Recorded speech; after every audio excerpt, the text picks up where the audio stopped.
গাজীপুর দুই নারী কর্মকর্তাকে কুপিয়ে সোনালী ব্যাংকের 7 লাখ টাকা ছিনতাই। সরকারের ওপর তীক্ষ্ণ দৃষ্টি রাখতে হবে বললেন নূর। জাতীয় পার্টিকে আপোষের মূল্য দিতে হচ্ছে রংপুরেই, আওয়ামী লীগের সঙ্গে আপোষ, অভ্যন্তরীণ দ্বন্দ্বে রংপুরের দুর্গতিতে পড়েছে জাপা, কমে গেছে মাঠের কর্মী। এবং সর্বশেষ জানাবো, দেশকে সংস্কার করে যৌক্তিক সময়ে নির্বাচন হওয়াই যুক্তিগত বললেন মুফতি সৈয়দ ফয়জুল করিম। এতক্ষণ শুনছিলেন সংবাদ শিরোনাম, এবারে বিস্তারিত। তবে তার আগে অনুরোধ থাকবে আমাদের চ্যানেলটি সাবস্ক্রাইব করে বেল আইকনটি ক্লিক করুন। গাজীপুরে দুই নারী কর্মকর্তাকে কুপিয়ে সোনালী ব্যাংকের 7 লাখ টাকা ছিনতাই। গাজীপুরে প্রকাশ্যে ফাঁকা গুলি করে এবং আনসার সদস্য সহ দুই নারী কর্মকর্তাকে কুপিয়ে সোনালী ব্যাংকের 7,84,000 টাকা ছিনতাই করেছে দুর্বৃত্তরা। সোনালী ব্যাংকের গাজীপুর কোর্ট বিল্ডিং শাখার এজিএম শহীদুজ্জামান বলেন, শহীদ তাজউদ্দিন আহমেদ মেডিকেল কলেজ হাসপাতালে সোনালী ব্যাংকের একটি উপশাখা রয়েছে।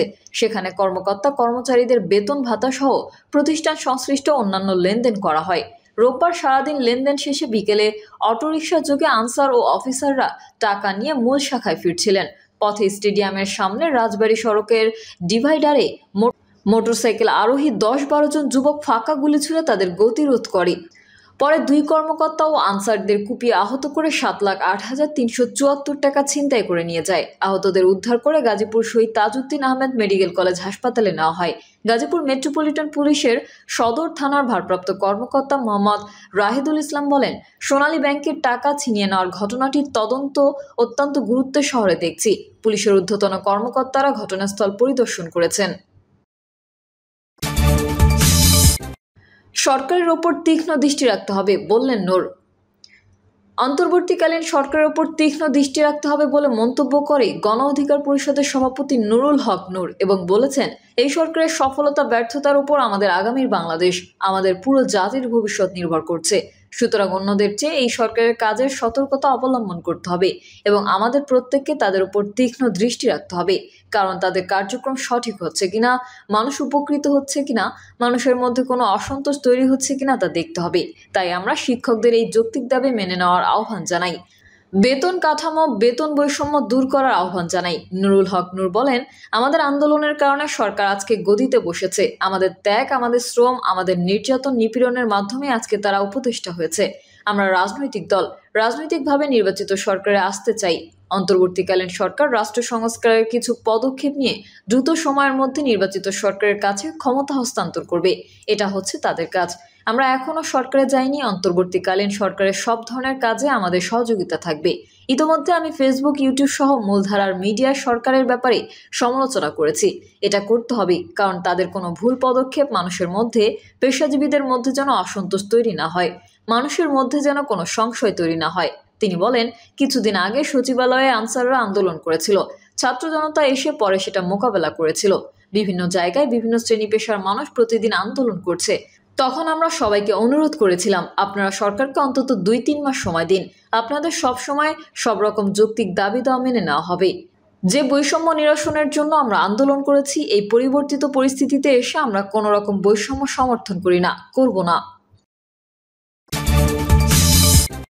জাতীয় পার্টিকে আপোষের মূল্য দিতে হচ্ছে রংপুরেই, আওয়ামী লীগের সঙ্গে আপোষ, অভ্যন্তরীণ দ্বন্দ্বে রংপুরের দুর্গতিতে পড়েছে জাপা, কমে গেছে মাঠের কর্মী। রংপুরকে একসময় জাতীয় পার্টির দুর্গ বলা হতো, কিন্তু গত 1.5 দশকে অভ্যন্তরীণ কোন্দল, স্বজনপ্রীতি আর আওয়ামী লীগের সঙ্গে আপোষের কারণে এখন চরম মূল্য দিতে হচ্ছে দলটিকে। শেখ হাসিনা সরকারের পতনের পর দুর্গ ফেরত পেতে বেশ তৎপর রয়েছে জাতীয় পার্টি। তবে তৃণমূলের নেতারা বলছেন, রংপুরে জাতীয় পার্টিকে আবার আগের মতো শক্তিশালী হয়ে উঠতে অনেক সময় লাগবে। রংপুর মহানগর জাতীয় পার্টির সাধারণ সম্পাদক এস.এম. ইয়াসির বলেন, রংপুর বিভাগের সব জেলা উপজেলার কমিটিগুলোকে সক্রিয় করতে নির্দেশ দিয়েছে দলের চেয়ারম্যান। সেই নির্দেশনা অনুযায়ী আমরা কাজ করে যাচ্ছি। আশা করা যাচ্ছে জাতীয় পার্টির ঘাঁটি রংপুর পুনরুদ্ধার করতে পারব। তবে দলের কো চেয়ারম্যান ও রংপুর সিটি কর্পোরেশনের সাবেক মেয়র মোস্তাফিজুর রহমান মোস্তফা আজকে পত্রিকাকে বলেন, অনেক প্রতিবন্ধকতা দেখছি, দলের আসল লোকগুলো নেই। নির্বাচন করতে গেলে তো প্রার্থী লাগবে, ফাইন্যান্সিয়াল সাউন্ড থাকতে হবে, নির্বাচনে মিনিমাম খরচ করার সামর্থ্য থাকতে হবে, পাশাপাশি দলের সাপোর্ট লাগবে। 3টার সমন্বয় হলে একজন প্রার্থী নির্বাচিত হওয়ার আশা থাকে। সেক্ষেত্রে ফিট ক্যান্ডিডেটের অভাব খুবই মারাত্মকভাবে আমরা ফিল করছি। দ্বাদশ সংসদ নির্বাচনে জাতীয় পার্টিকে সুযোগ দিতে আওয়ামী লীগ 26টি আসন থেকে প্রার্থী প্রত্যাহার করে নেয়। দ্বাদশ সংসদ নির্বাচনে জাতীয় পার্টিকে সুযোগ দিতে আওয়ামী লীগ 26টি আসন থেকে প্রার্থী প্রত্যাহার করে নেয়। তবে স্বতন্ত্র প্রার্থী হিসেবে দলীয় নেতারা ভোটে ছিলেন। ক্ষমতার মোহে জাতীয় পার্টির এমন আসন ভাগাভাগির কারণে লাঙ্গল বিমুখ হয়ে পড়েন রংপুরের মানুষ। অভ্যন্তরীণ দ্বন্দ্বে বিভক্ত হয়ে পড়েন নেতাকর্মীরাও। তার ফল হাতে নাতে পাওয়া যায় ভোটের মাঠে। ব্যাপক ব্যবধানে নৌকা ও স্বতন্ত্র প্রার্থীরা জয়ী হন। 6টি আসনের 5টিতেই পরাজিত হন লাঙ্গলের প্রার্থীরা। 3 জন জামানত হারান। গত 5ই আগস্ট ছাত্র জনতার অভ্যুত্থানে শেখ হাসিনার সরকারের পতনের পর বদলে গেছে রাজনৈতিক পরিস্থিতি। সেই সঙ্গে বদলে যাচ্ছে দলগুলোর হিসাব নিকাশও। এমন অবস্থায় জাপান নতুন উদ্যমে ঘুরে দাঁড়াতে চাইলেও বেশ বেগ পেতে হবে বলে জানিয়েছেন দলটির নেতাকর্মীরা। জাতীয় পার্টির কেন্দ্রীয় কমিটির নির্বাহী সদস্য ও মহানগর জাতীয় পার্টির জ্যেষ্ঠ সহসভাপতি জাহিদুল ইসলাম আজকের পত্রিকাকে বলেন, আওয়ামী লীগ সরকারের জাতীয় পার্টিকে ধ্বংস করার জন্য জোটে নিয়েছিল, তারা সফলও হয়েছে। বৃহত্তর রংপুরে একসময় 22টি আসন জাতীয় পার্টির ছিল, শেষ পর্যন্ত 14টি আসন ছিল। কিন্তু আওয়ামী লীগ আসার পর ভোটারবিহীন নির্বাচনে তাদের ইচ্ছামতো প্রার্থী দিয়ে আমাদের জনপ্রিয় আসনগুলোকে তাদের করে নিয়েছিল। তারপরেও আমি মনে করি আমরা রংপুরে সুসংগঠিত। সম্প্রতি আমাদের যৌথ সভা হয়েছে, সেখানে হারানো আসনগুলো পুনরুদ্ধার ও বৃহত্তর রংপুরকে আগের জায়গায় ফিরিয়ে নেওয়ার কর্মসূচি গ্রহণ করা হয়েছে। আগামী মাস থেকে কর্মসূচিগুলো শুরু করব। জাপাত তৃণমূলের নেতাকর্মীরা বলছেন, রংপুর সদর ছাড়া জেলার অন্য 5টি আসনে দীর্ঘদিন রাজনীতি না থাকার কারণে এবং আগে যারা প্রার্থী ছিলেন তাদের অনুপস্থিতিতে মাঠের কর্মী কমে গেছে। দলকে ভালো অবস্থানে নিতে হলে নিষ্ক্রিয় নেতাকর্মীদের আবার সক্রিয় করতে হবে। সেক্ষেত্রে কেন্দ্রীয়ভাবে সহযোগিতা ও দিক নির্দেশনা দরকার। ভবিষ্যতে নির্বাচনে যারা জাতীয় পার্টির প্রার্থী হবেন তাদের আর্থিক সক্ষমতাও থাকতে হবে। সভা সমাবেশ করে দলকে উজ্জীবিত করতে অর্থ সহায়তাও দরকার। রংপুর জেলা জাতীয় পার্টির সদস্য সচিব আব্দুর রাজ্জাক আজকের পত্রিকাকে বলেন, আওয়ামী সরকারের আমলে আমরা মানসিকভাবে অসুস্থ ছিলাম, যেটা আমরা বলতে পারতাম না, চেয়ারম্যানকে জিম্মি করত। চেয়ারম্যানের সঙ্গে যারা অন্য আছেন তারা সরকারের লেজুর ভিত্তিক ছিলেন। কোনো সিদ্ধান্ত নিতে গেলে তারা সেটাকে বাইপাস করতেন। পুরো জাতি একটা পক্ষে, কিন্তু জাতীয় পার্টি দালালি করেছে। এটা তো মেনে নেওয়া যায় না। সেন্টার যেহেতু নির্দেশ দেয় সেহেতু ওটা আমাদের মেনে নিতে হয়েছে। 5 তারিখের পর আমরা মনে করছি আমরা ঘুরে দাঁড়িয়েছি। জাতীয় পার্টি লাঙ্গলের যে ঐতিহ্য তা ফিরিয়ে আনার জন্য তৎপর হয়েছে। আমরা দলকে এগিয়ে নেওয়ার জন্য কাজ করছি।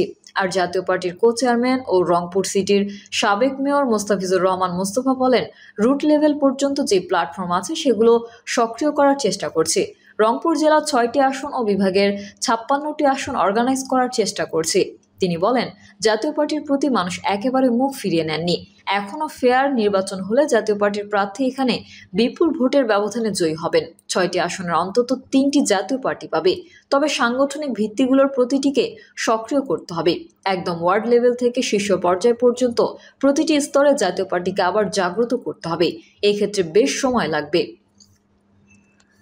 প্রিয় দর্শক, এই ছিল এখনকার সর্বশেষ সংবাদ।